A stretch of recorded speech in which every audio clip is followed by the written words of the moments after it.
시간 우리에게 주시는 하나님의 말씀 히브리서 11장 3절 말씀 신약 성경 364페이지입니다.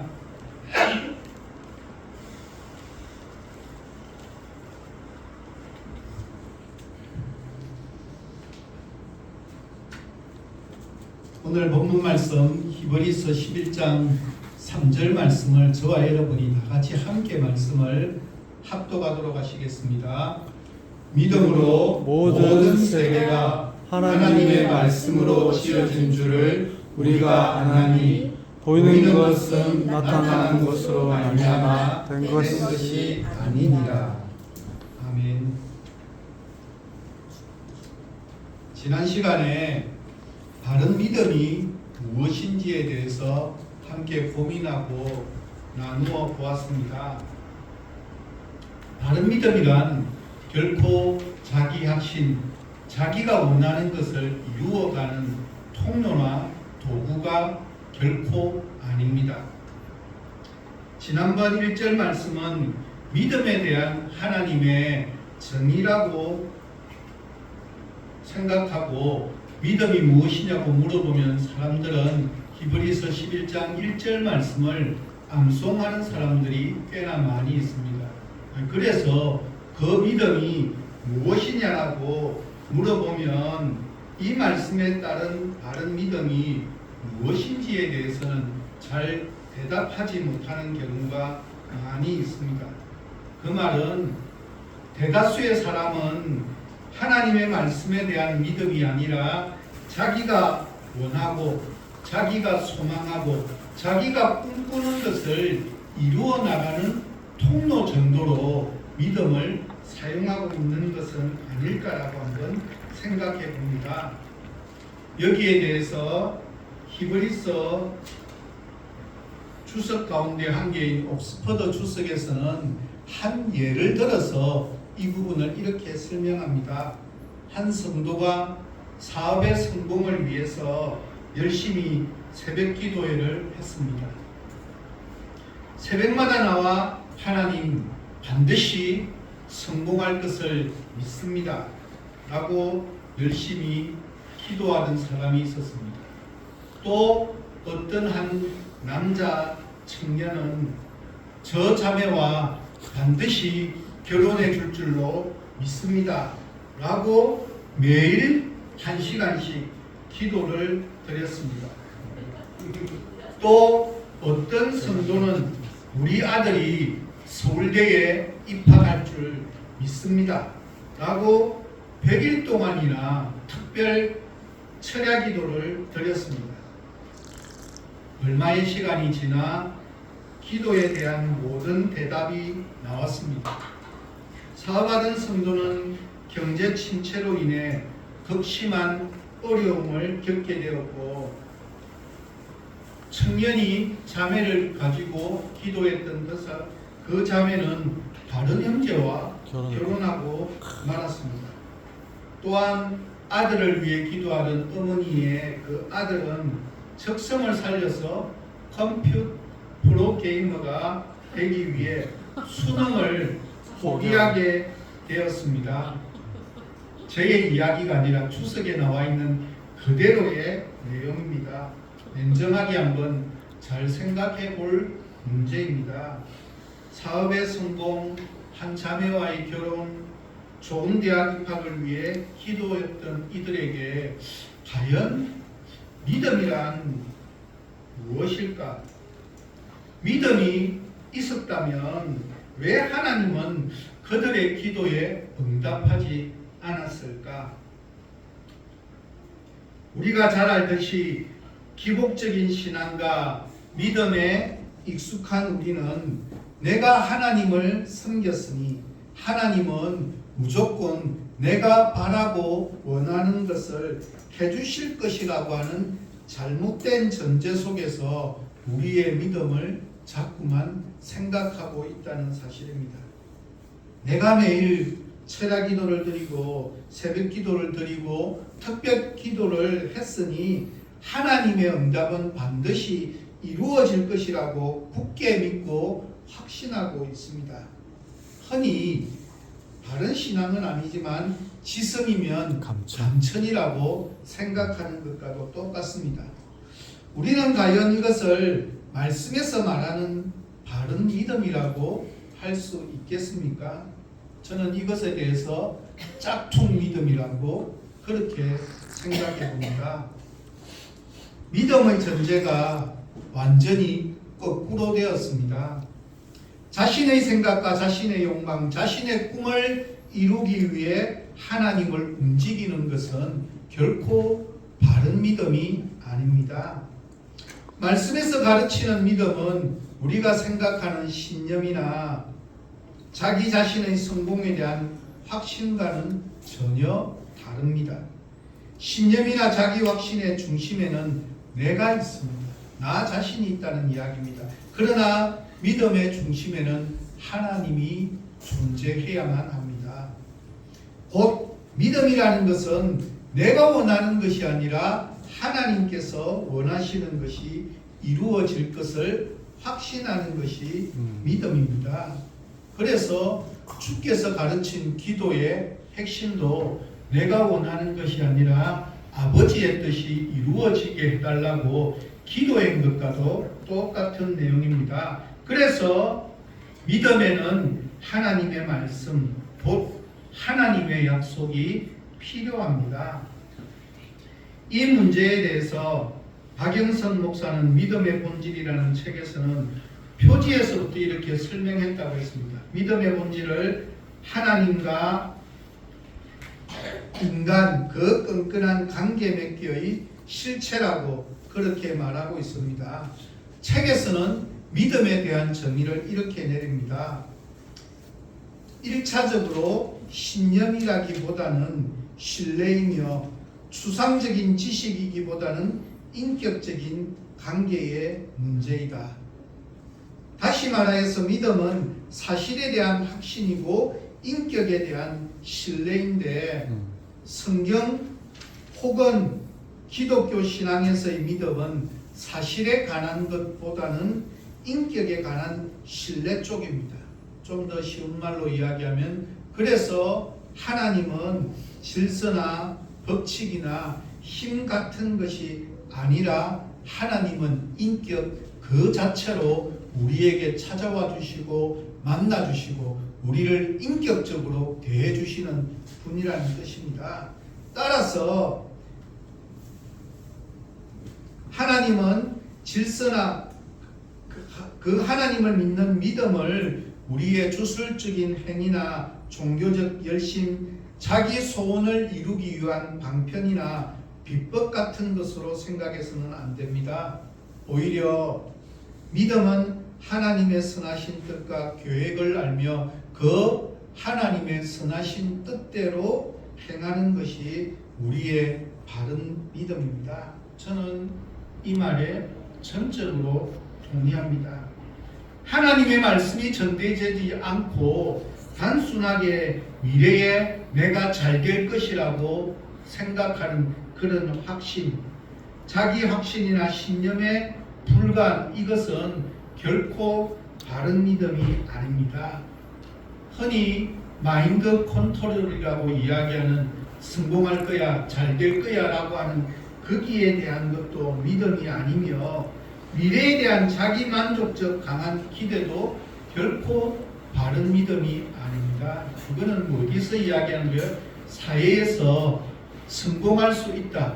강한 확신, 강한 내가 꼭 그것을 이룩하겠다라고 자꾸 내 마음속에 심는 것, 그것이 심리학적인 안심을 가져다 주고 마음을 평안을 가져다 줄 수 있지만 이것은 말씀에서 이야기하는 바른 믿음은 아닙니다.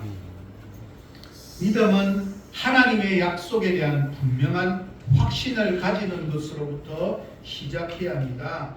그리고 이 확신이 삶의 모든 선택의 상황에서 절대적인 영향을 행사하는 사람을 세상이 아닌 만왕의 왕이신 하나님께서 믿음의 사람으로 인정하셨고 거기에 대한 이야기가 히브리서 11장에 등장하고 있는 믿음의 선진들에 대한 이야기라고 우리에게 그렇게 밝혀주고 있는 내용입니다. 이제 오늘 본문인 11장 3절 말씀을 통해서 믿음에 대해서 좀 더 바르게 알아보려고 합니다.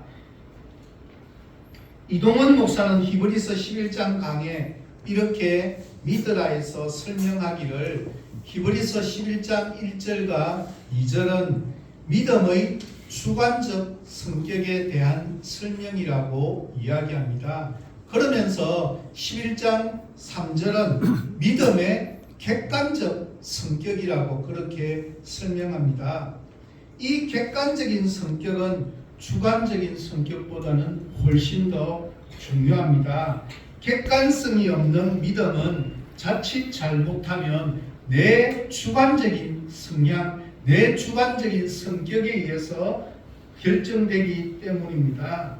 그렇다면 신념과 신앙은 어떻게 다릅니까? 신념이라는 것은 자기 자신을 믿는 것입니다. 그러나 신앙은 하나님을 믿는 것에서 너무나 분명한 차이를 두고 있습니다. 객관적인 분명한 대상이 있는 것이 신앙이요 믿음입니다. 우리는 아무 것이나 믿지 않습니다. 구체적이고 객관적인 근거를 가지고 있습니다.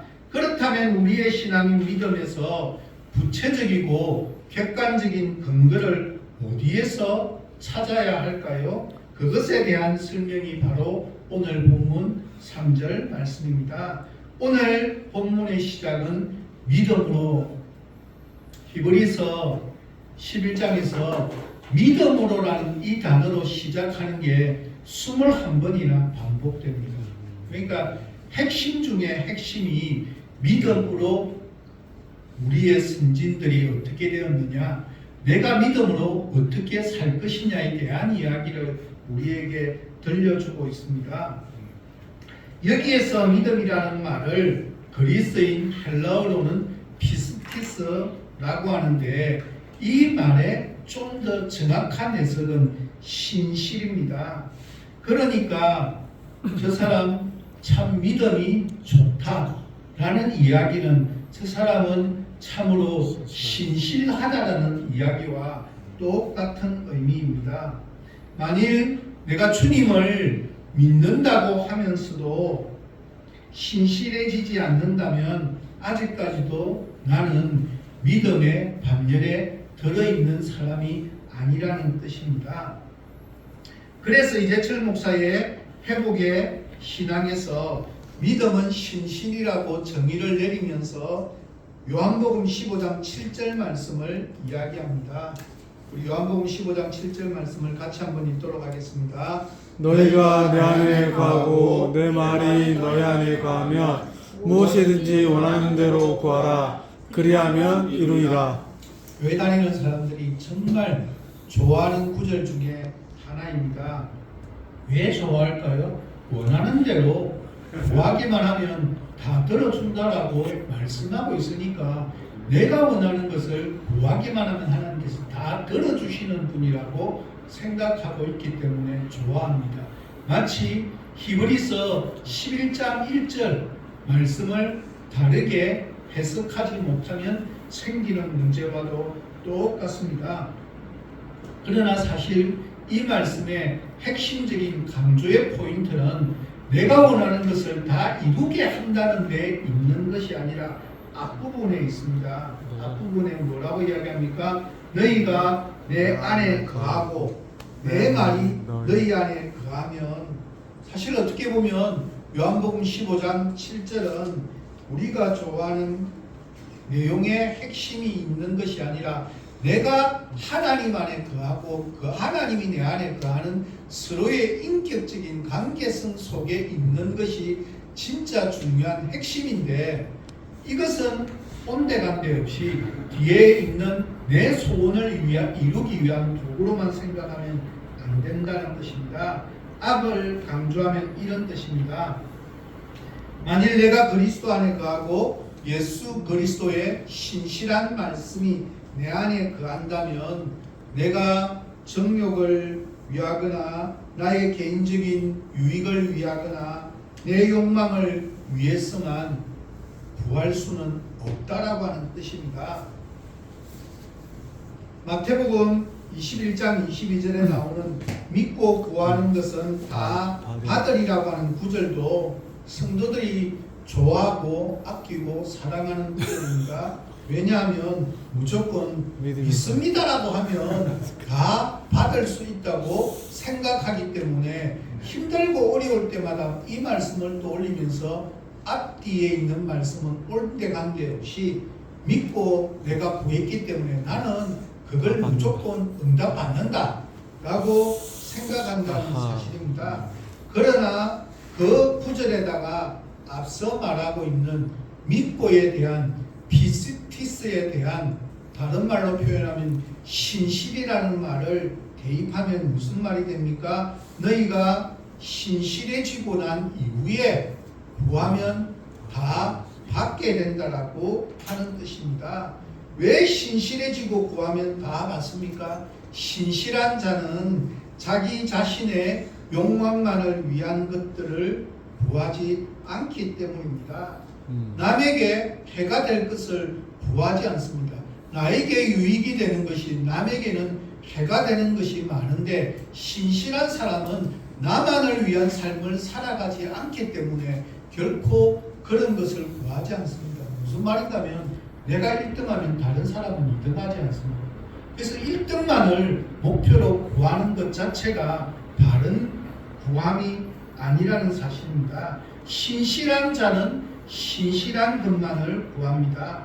그래서 하나님께서 신실한 자가 구한 모든 것을 다 허락하신다는 뜻이지 내가 믿었기 때문에 구하고 받게 된다는 뜻이 아님을 꼭 기억해야 합니다. 그렇다면 우리가 신실해진다는 것이 무엇을 의미할까요? 그것은 자기 부인을 의미합니다. 예수 그리스도께서는 누구든지 나를 따라오려거든 자기 십자가를 지고 자기를 부인하고 나를 따라오라고 말씀하셨습니다. 자기 부인 없이는 신실해지지 않습니다. 욕망과 감정대로 살고 싶은 나를 자꾸 못 박아가고 부인해 가는 것이 신실해지고자 하는 삶의 가장 근본적인 삶의 모습입니다. 내가 정말 미워할 수밖에 없는 사람을 용서하고 사랑할 수 있을 때 고통이 따를 수 있지만 이겨낼 수 있어야만 그것이 신실한 삶으로 연결될 수 있다는 뜻입니다. 우리는 그 과정을 반드시 거쳐야만 합니다.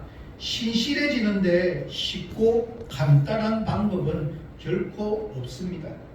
우리가 노력하지 않고 가만히 있는데 시간이 지나서 자동적으로 신실한 그리스도인으로 만들어지지 않습니다. 그냥 교회만 다니기만 하면 신실해지는 것이 아니라 하나님의 말씀이 무엇인지를 묵상하고 그 말씀을 내 마음판에 새기며 그 말씀대로 살아가기 위해서 발부둥치며 살아갈 때 우리의 삶에서 어느 순간부터 신실한 삶이 자꾸만 묻어져 나오게 됩니다.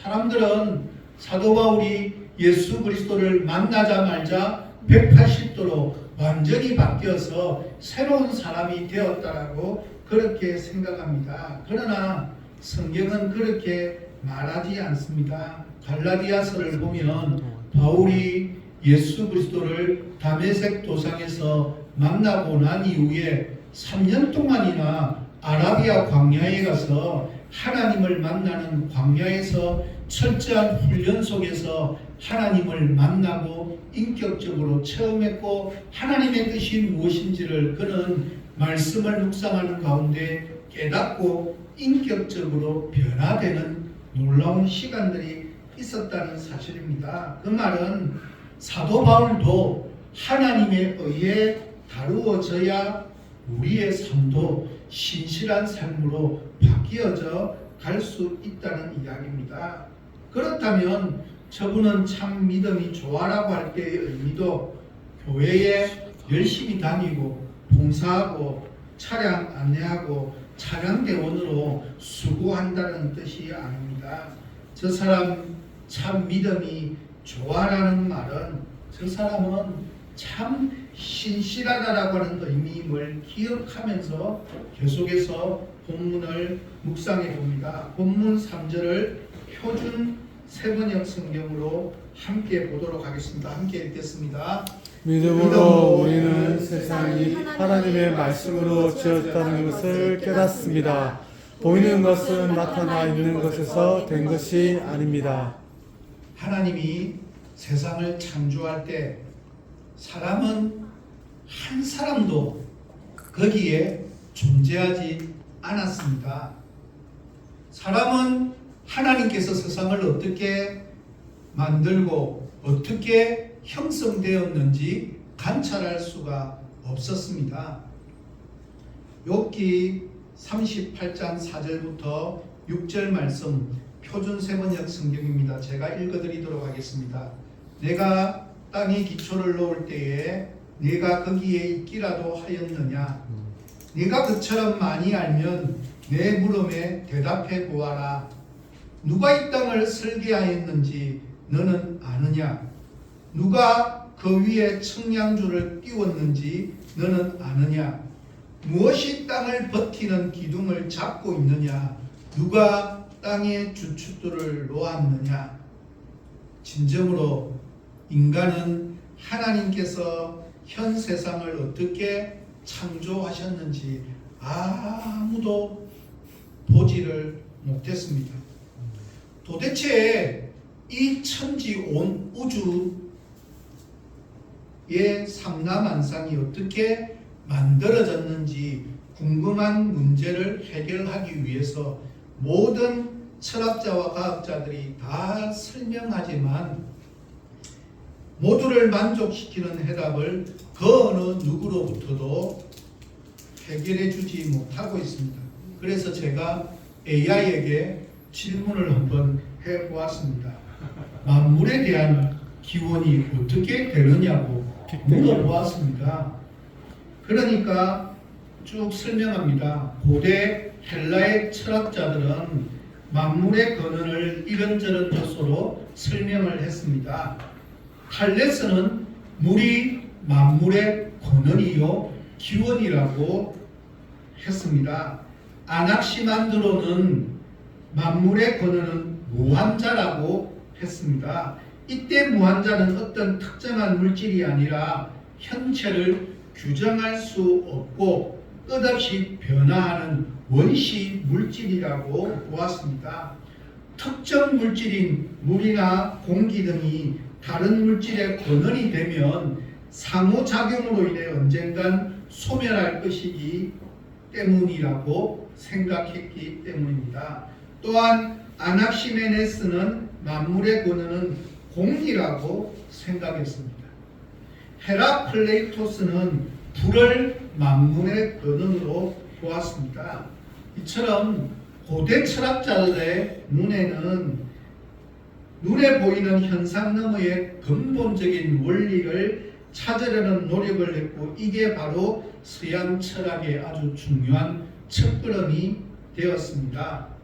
골로새서 2장 8절 말씀입니다. 같이 읽도록 하겠습니다. 누가 철학과 헛된 속임수로 너희를 사로잡을까 주의하라. 이것은 사람의 전통과 세상의 초등학문을 따름이요 그리스도를 따름이 아니니라. 쉽게 설명하면 이런 뜻입니다. 그 어떤 철학의 이론으로 만물의 근원을 설명할 수 없다라고 하는 뜻이 여기에 담겨 있습니다. 그럼 과학으로 우주의 기원을 설명할 수 있습니까? 설명은 할 수 있지만 결코 온전하고 바르지 않다는 사실입니다. 우주의 기원에 관해서 가장 널리 받아들여지는 과학적 이론은 수없이 많은 것이 있지만 그 중에 가장 대표적인 것이 빅뱅 이론입니다. 이 빅뱅 이론에 따르면 약 138억 년 전에 우주는 지금 우리가 상상하는 모습과는 전혀 다른 모습이었습니다.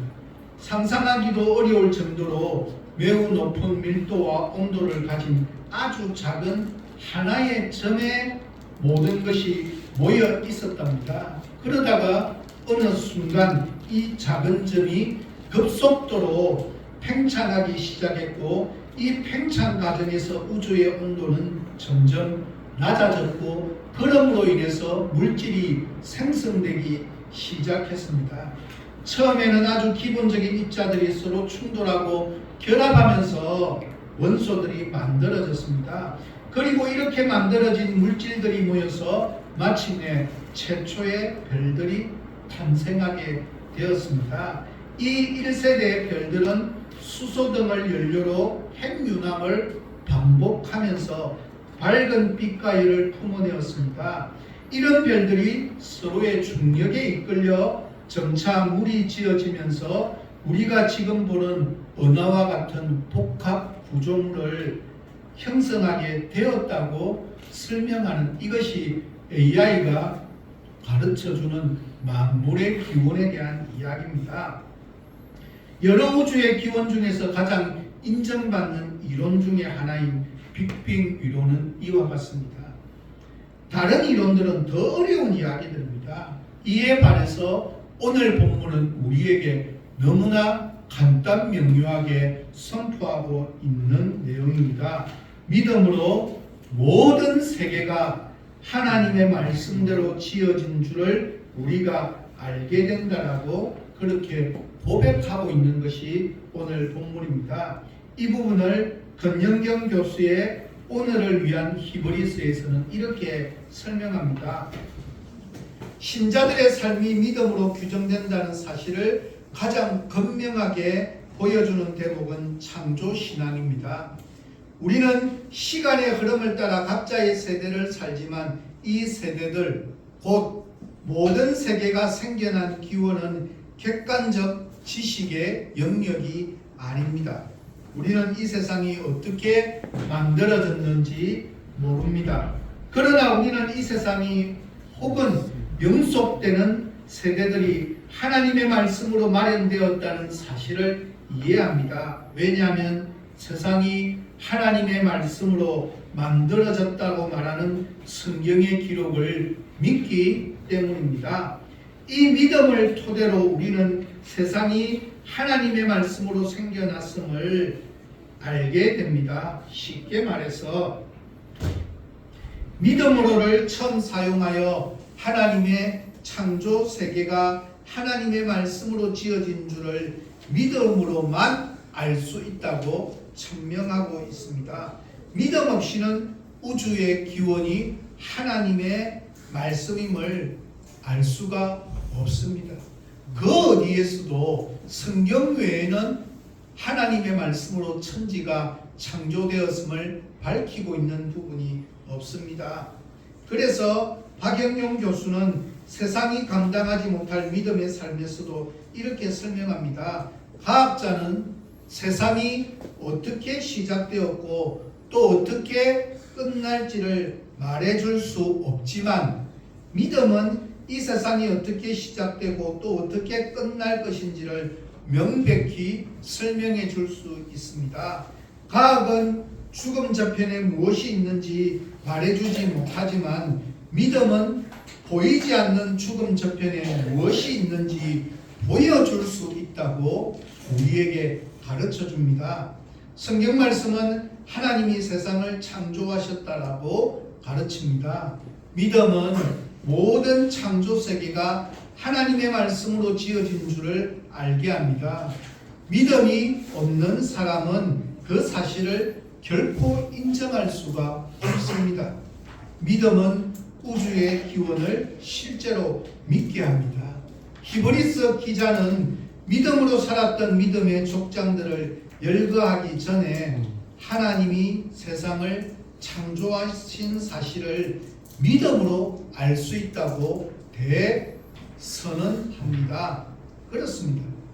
하나님께서 이 세상을 창조하신 것을 믿음이 아니고는 이것을 받아들일 수 있는 부분이 아무것도 없습니다. 우리는 이 사실을 믿음으로만 받아들일 수 있는 것이 우리의 신앙이자 믿음이 되어야 합니다. 그래서 이것을 믿는 사람들은 어떤 생각을 하게 되는지에 대해서 홍정길 목사는 믿음의 사람들에서 이렇게 설명합니다. 나의 존재는 우연히 만들어진 존재가 결코 아닙니다. 나라는 존재가 이 세상에 그냥 내던져진 존재가 결코 아닙니다. 하나님께서 창조하신 하나님의 걸작품입니다. 그러므로 내가 어떻게 살아야 되는 존재인지를 하나님의 뜻을 알면 알수록 내가 이 땅에 존재해야 되는 이유도 분명해집니다. 하나님의 관계가 불분명할 때는 하나님께서 이 세상을 창조하시고 나를 지으셨다는 사실을 믿음으로 고백하고 알기 전까지는 우리 삶의 근본적인 목적이 없습니다. 그냥 바람 부는 대로 물결 치는 대로 살아갈 수밖에 없는 것이 인생이었습니다. 우리 인생의 분명한 목적을 알기 위해서 내가 어떤 존재로 이 세상에 오게 되었는가라고 하는 사실은 우주의 기원이 하나님의 말씀에 대한 믿음의 고백에서부터 시작되어야 나라고 하는 존재가 우연히 이 땅에 온 존재가 아니라 하나님의 분명한 약속, 하나님의 분명한 말씀 속에서 이 땅에 온 존재. 설령 지금 당장은 나라고 하는 존재가 작고 초라한 존재일 수 있지만 이것을 믿는 믿음으로부터 시작되어진 사람들은 그것은 하나님의 말씀을 말씀으로 믿고 받아들이는 사람들은 창조의 은혜가 무엇인지를 매일같이 경험하게 살아가게 되리라고 믿습니다. 그래서 이동훈 목사는 이렇게 믿으라 해서 이 본문에서 이렇게 해석합니다. 히브리서 11장 3절의 말씀은 논리적으로 풀어서 전체의 내용에 맞추어 정리하면 우리가 믿음의 삶을 사는 의미에 관한 놀라운 6가지 공식이 나온다는 것입니다. 첫째, 하나님은 말씀합니다. 둘째, 우리는 듣습니다. 셋째, 우리는 믿습니다. 넷째, 우리는 확신합니다. 다섯째, 우리는 행동합니다. 여섯째, 우리는 증거를 받습니다. 이 6가지 공식은 히브리서 11장에 끊임없이 믿음의 선진들에게 끊임없이 계속해서 반복적으로 나타나는 패턴이라고 그렇게 이야기합니다. 맨 처음 하나님께서 노아에게 어떻게 하셨습니까? 하나님이 앞으로 심판이 있을 것이라고 말씀하셨습니다. 그 다음에 노아는 그 말씀을 들었습니다. 그리고 그것을 믿었습니다. 믿음 다음에 노아는 확신했습니다. 3절에 나와 있듯이 믿음으로 우리는 세상이 하나님의 말씀으로 지어졌다는 것을 깨닫습니다. 이 말씀이 바로 확신에 대한 이야기입니다. 그리고 확신하였기 때문에 노아는 행동을 하였습니다. 그 행동이 방주를 만들게 되었고 그 결과 노아는 놀라운 증거를 얻었습니다. 어떤 증거를 얻었습니까? 노아와 그의 가족이 구원받는 놀라운 증거를 얻게 되었습니다. 이것은 여리고성 함락의 사건도 동일합니다. 하나님께서 여호수아에게 여리고성을 7번 돌면 무너질 것이라고 말씀하셨습니다. 이 말씀을 여호수아가 듣고 믿었고 그리고 확신했기 때문에 행동할 수가 있었습니다. 그리고 마침내 마지막 바퀴를 돌았을 때 여리고성은 와르르 무너졌습니다. 증거를 받았습니다. 그렇습니다. 이 6가지 공식을 잊지 말아야 합니다. 이렇게 나타나는 6가지 공식의 하나를 더 첨가하면 7번째로 마지막으로는 주께 모든 영광을 돌려드릴 줄 아는 것이 바른 믿음의 모습입니다. 이런 현상은 마치 신앙생활에 있어서 일종의 공식처럼 나타납니다. 이 법칙 중에서 제일 먼저 강조한 것이 하나님이 말씀하신다라고 하는 대전제가 꼭 있어야만 됩니다. 그 말은 모든 믿음의 출발은 어디에서부터 시작되느냐? 나에게서부터 기원되어지는 것이 아니라 하나님의 말씀으로부터 그 믿음이 시작되어져야 된다는 대전제가 있는데, 이 믿음의 시작도 말씀이지만 특별히 어떤 말씀입니까? 천지를 하나님의 말씀으로 창조하여 주셨다라고 하는 믿음으로부터 시작되어져야만 합니다. 그래서 우리는 하나님의 뜻을 알기 위해서 기도하고 말씀 보고 하나님의 말씀이 무엇인지를 묵상하고 뜻을 분별할 수 있어야 합니다. 이 부분을 박영선 목사는 믿음의 본질에서 이렇게 설명합니다. 우리는 쉽게 아브라함의 믿음을 본받으라고 하지만 과연 어떻게 해야 그런 믿음이 생기는가 하는 사실입니다. 누가 그런 믿음을 갖고 싶지 않겠습니까? 아브라함과 같은 믿음을 갖고 싶은데 그것이 하늘로부터 뚝 떨어지는 선물인지 아니면 어떤 방법으로 연습하고 노력해서 얻는 것인지 저에게 큰 숙제였습니다. 그러다가 이제 드디어 이 부분을 해결했습니다. 믿음의 어떤 부분이 선물이고 어떤 부분이 책임인지를 하나님께서 깨우쳐 주셨습니다. 저는 이것은 아주 중요한 표현이라고 생각합니다. 믿음에는 하나님께서 허락해 주시는 선물적인 부분이 있고 이 선물에 대한 나의 반응이 반드시 있어야 된다라고 하는 사실입니다. 이동원 목사의 믿음의 삶을 사는 의미에 관한 놀라운 6가지 공식에 의하면 하나님의 선물인 부분이 뭐예요? 하나님의 말씀이 믿고 깨닫고 확신하게 되는 단계가 뭐예요? 하나님의 선물, 하나님의 은혜가 아니면 그것은 결코 나에게 주어질 수 없는 특별한 은혜입니다. 나머지는 나의 책임이지만 하나님의 선물인 하나님의 말씀의 원리를 내가 바르게 믿고 받아들여야만 이것도 나에게 찾아올 수 있음을 결코 잊지 말아야만 합니다. 나의 책임인 순종의 삶이 있어야 믿음이 성숙해지는 원리입니다. 그래서 히브리서 기자는 개인 성도들이 믿음으로 어떻게 살았는지를 다루기 전에 먼저 이 세상의 창조와 존재 사실을 믿음 이외의 다른 방법으로는 결코 알 수가 없다는 사실을 먼저 선포하고 있는 내용입니다. 그리고 히브리서 기자는 창조된 세상은 나타나는 것으로가 아닌 나타나지 않는 하나님의 말씀으로 창조되었음도 밝히고 있습니다. 이와 같은 사실은 인간의 증명으로 믿을 수 있는 것이 아니요, 먼저 하나님을 믿고 하나님의 말씀의 능력과 효력을 믿을 때, 그래서 내가 그 말씀에 순종하게 될 때 그것이 함께 나타나게 되는 은혜입니다. 저는 말씀을 마무리하려고 합니다. 사랑하는 우리 청안교회 가족 여러분, 도대체 태초가 언제일까요? 이 우주가 언제 생겼을까요? 몇백만 년 전, 몇천만 년 전, 아니 몇억만 년 전일까요? 과학 만능의 시대라는 오늘 이 질문에 대한 과학의 정확한 답은 너무나 다양하게 나타나고 있습니다. 그렇습니다. 태초가 언제인지 아는 사람은 아무도 없습니다.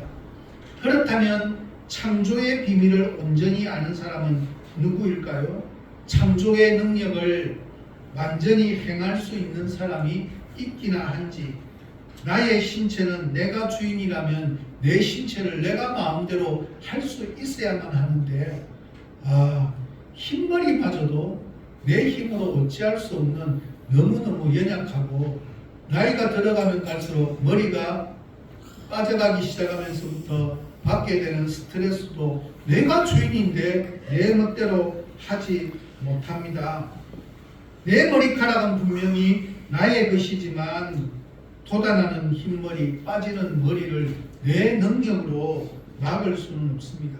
왜냐하면 나에게는 창조의 능력이 없기 때문입니다. 의학의 높이가 하늘까지 닿아 있다 할지라도 사람이 만든 인조뼈는 하나님께서 인간을 위해 창조해 주신 뼈의 완전한 기능을 결코 대신할 수 없습니다. 인공관절 넣으면 예전만큼 그렇게 편하게 자유롭게 다니지 못합니다. 마음만 먹으면 못 만들 것이 없다는 과학도 인간의 생명의 근원이라고 이야기하는 피를 만들지는 못합니다. 왜일까? 창조의 비밀을 완전히 알지 못하기 때문이 아닐까라고 그렇게 해석해 봅니다. 태초라는 단어처럼 창조를 행할 수 있는 인간은 이 세상 어디에도 없습니다. 태초의 천지를 말씀으로 창조하신 하나님에 대한 믿음은 분석하고 해석해야 되는 것이 아니라 나의 믿음으로 온전히 믿고 받아들여야 될 믿음의 대상이라는 사실을 우리는 분명히 기억해야 합니다. 하나님이 말씀으로 천지를 창조하셨나를 믿느냐 아니냐에 따라 우리 인생 과정과 결과는 전혀 다른 결과를 만들어낸다고 생각합니다. 하나님의 창조주 되심을 믿지 않는 사람에게 인간이란 우연히 태어난 존재고 인간 스스로 자기 인생의 주인이 되어서 자기 멋대로 자기 기분대로 자기 감정대로만 살아갈 사람이 될 수밖에 없습니다.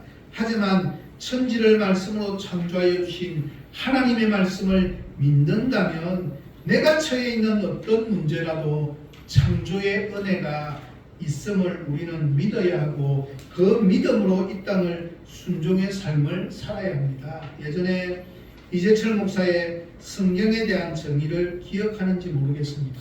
성경을 피조물을 위한 창조주의 인생 사용 설명서라고 그렇게 정의를 내렸습니다. 다시 말해 오늘 본문은 하나님이 나의 창조주 되심을 믿는 사람은 그런 사람들은 인생이란 제품에 대한 창조자의 사용 설명서인 이 성경을 전폭적으로 믿고 의뢰할 뿐 어떤 이의도 제기하지 않습니다. 그것만이 인생이란 최고의 고가 품을 망가뜨리거나 탕진하거나 혹은 오용하지 않고 영원히 바르게 가꾸는 길임을 아는 까닭입니다. 그래서 오늘 본문에서 믿음의 시작을 천지를 말씀으로 창조하신 믿음으로 출발해야 함을 밝히는 이유입니다. 이번 한 주간도 천지를 말씀으로 창조하신 하나님을 믿는 믿음을 기대하고 사모하고 믿고 살아간다면 내가 처해져 있는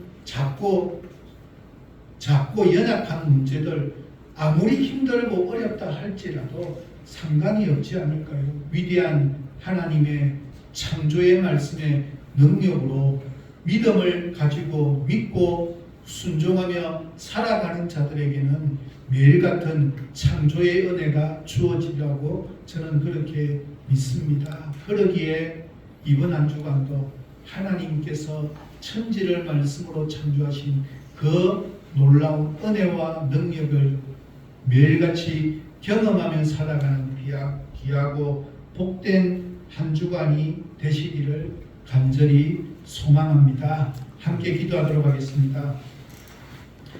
태초에 하나님이 천지를 창조하시니라. 하나님께서 말씀으로 이 천지를 창조하여 주셨음을 믿음의 고백으로 받아들일 수 있는 우리 모두가 되어줄 수 있도록 도와주옵소서. 그래서 이 땅을 살아가는 내 삶에 그 어떤 문제가 찾아온다 할지라도 하나님의 말씀의 능력으로 능히 이겨낼 수 있음을 결코 의심하지 않도록 도와주옵소서. 매일매일 살아가는 순간순간의 삶이 언제나 말씀의 능력이 나타나는 삶으로 경험하며 살아가는 귀하고 복된 우리 모두가 되어줄 수 있도록 도와주옵소서.